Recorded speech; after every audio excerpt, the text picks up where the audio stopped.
to end the long night of their captivity. But 100 years later,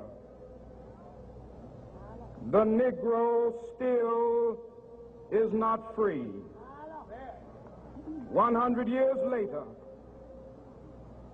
the life of the Negro is still sadly crippled by the manacles of segregation and the chains of discrimination. 100 years later, the Negro lives on a lonely island of poverty in the midst of a vast ocean of material prosperity. 100 years later,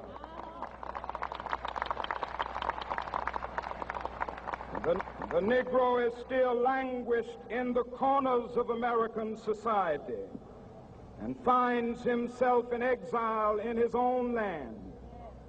And so we've come here today to dramatize a shameful condition. In a sense, we've come to our nation's capital to cash a check.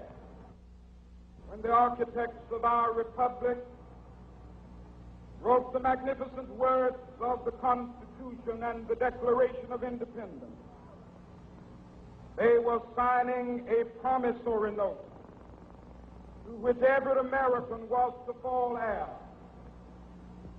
This note was a promise that all men, yes, black men as well as white men, would be guaranteed the unalienable rights of life, liberty, and the pursuit of happiness.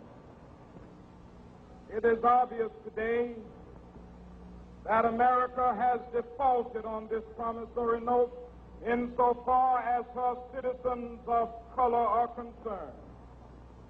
Instead of honoring this sacred obligation, America has given the Negro people a bad check, a check which has come back marked insufficient funds.